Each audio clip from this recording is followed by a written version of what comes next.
இன்னைக்கு 2025 கிபி 203ஆம் ஆண்டு தமிழகத்தில் நாகராஜா பிறந்த பையன் தான் வந்து பார்த்தீங்கன்னா இன்னைக்கு மகாவதார் பாபாஜி எல்லாராலையும் கொண்டாடப்படுறாரு. ஸோ மகாவதார் பாபாஜி நம்ம தமிழகத்தை பூர்வீகமாக கொண்டவர் தான் அப்படிங்கிறத நம்ம ரொம்ப சந்தோஷப்படுறோம் எல்லாருமே. பொதுவாக வந்து மகாவதார் பாபாஜி பற்றி எல்லாருக்கும் எப்போ தெரிய வந்துச்சுன்னு சொல்லி கேட்டோம்னா 2004ஆம் ஆண்டில் ரஜினி சார் அவர்கள் வந்து பார்த்திங்கன்னா பாபான்னு படம் எடுத்தார். அந்த படத்தில் வந்து பார்த்திங்கன்னா நம்ம மகாவதார் பாபாஜி பற்றி பாமர மக்களுக்கும் சாதாரண மக்களுக்கும் எல்லாருக்கும் கொண்டு போய் சேர்த்தது அந்த சினிமாங்கிற ஒரு விஷயந்தான். அந்த படத்தில் தான் வந்து மகாவதார் பாபாஜி பற்றி முதல்ல எல்லாருக்குமே தெரிய வந்துச்சு. ஓகேங்களா? அவரை பற்றின ஒரு ஒரு பேசிக்கான ஒரு விஷயம் நம்ம தெரிஞ்சுக்கலாங்க. அவருடைய வரலாறு என்னன்னு சொல்லிட்டு கிபி 1203ஆம் ஆண்டு வந்து பார்த்திங்கன்னா பரங்கிப்பேட்டையில் வந்து மகாவதார் பாபாஜி நாகராஜுங்கிற பேரில் பிறந்திருக்கிறாரு. அவர் சின்ன வயசாக இருக்கும்போது அன்னைக்கெல்லாம் வந்து பார்த்திங்கன்னா கடத்திட்டு போய் விற்பாங்க இல்லைங்களா, பிள்ளைங்களை பிடிச்சிட்டு போகிறாங்கன்னு அந்த மாதிரி ஒரு திருடனை வந்து கடத்திட்டு போகிறாரு ஒரு திருவிழாவில்.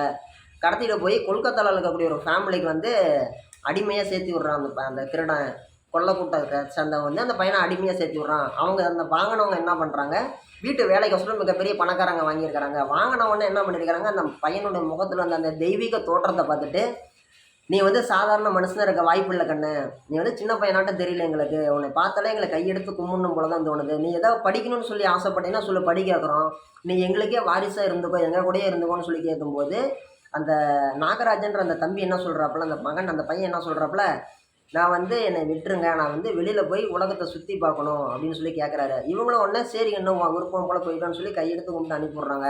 அப்படி போனால் நாகராஜ் அவர்கள் வந்து பார்த்திங்கன்னா காசிக்கு போகிறாரு, இமயமலைக்கு போகிறாரு, இந்தியாவில் இருக்கக்கூடிய மிக எல்லா புனித ஸ்தலங்களுக்கும் போகிறாரு.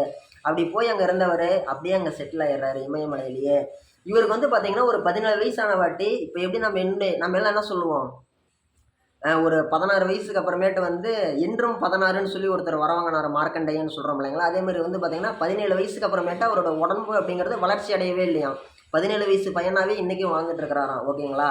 இதெல்லாமே வந்து கடந்து போயிட்டு இருக்கும்போது வந்து பார்த்திங்கன்னா இவருடைய சீடரெல்லாம் வந்து பார்த்திங்கன்னா மிகப்பெரிய அளவில் உலகத்திலே ஃபேமஸான ஆளுங்க. நம்ம எல்லாருக்குமே வந்து ஆட்டோபயோகிராஃபி ஆஃப் யோகின்ற புக் நம்ம எல்லாருக்குமே தெரியும். அந்த புக்கை எழுதினவர் வந்து பார்த்திங்கன்னா பரமஹம்ச யோகானந்தர். அவருடைய குருநாதர் யாருன்னு சொல்லி கேட்டோம்னா லகரி மகரிஷி. அவர் வந்து பார்த்திங்கன்னா அவரோட குரு யாருன்னு சொல்லிக்கிட்டோம்னா நம்ம மகா அவதார் பாபாஜி தான். ஓகேங்களா? மகாவதார் பாபாஜியோடைய சீடர் எழுதின புக்கு தான் வந்து பார்த்திங்கன்னா இன்றைக்கி மிகப்பெரிய செலிப்ரிட்டிஸ் எல்லாமே சொல்லி வந்து கொண்டாடிட்டு இருக்கிறாங்க. இன்றைக்கி நம்மளுடைய பிரதமர் மோடியிலேருந்து, கிரிக்கெட் பிரபலம் விராட் கோலியிலேருந்து, நம்ம எல்லாருக்குமே தெரிஞ்ச சூப்பர் ஸ்டார்லேருந்து எல்லாருமே வந்து பார்த்திங்கன்னா ஆட்டோபயோகிராஃபி யோகி அப்படிங்கிறதுல நம்ம புக்கை நான் படிச்சிருக்கேன்னு சொல்லி சொல்கிறாங்க. அந்த புக்கை படித்த வாட்டி எனக்கு ஒரு மாற்றம் வந்திருக்குன்னு சொல்கிறாங்க. நம்ம எல்லாருக்குமே தெரியும் இல்லைங்களா, ஸ்டீவ் ஜாப்ஸ்.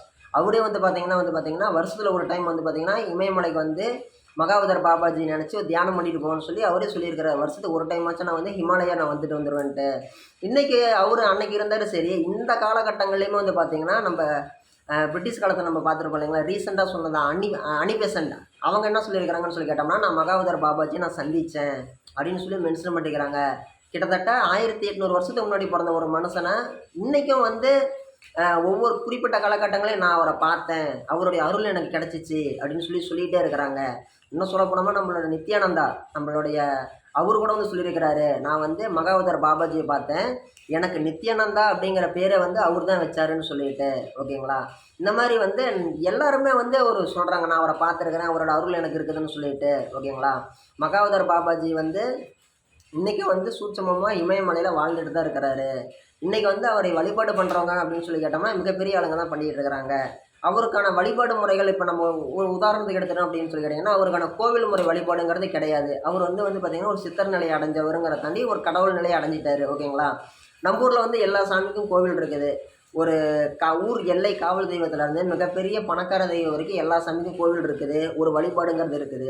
ஆனால் இவருடைய வழிபாடுங்கிறத சொல்லி வந்து பார்த்தோம்னா உன்னை உனக்குள்ளோடி தேடு அப்படிங்கிற மாதிரி தான் இருக்குது. ஓகேங்களா? இது வந்து பார்த்திங்கன்னா மகாவதார் பாபாஜியோட ஒரு பேசிக்கான ஒரு இன்ட்ரோ. இவருடைய அடுத்த வீடியோ அப்படிங்கிறது பார்ட் 2 மேக் பண்ணலாங்க. அதில் வந்து இவரை பற்றி நிறைய விஷயம் நம்ம தெரிஞ்சுக்கலாங்க.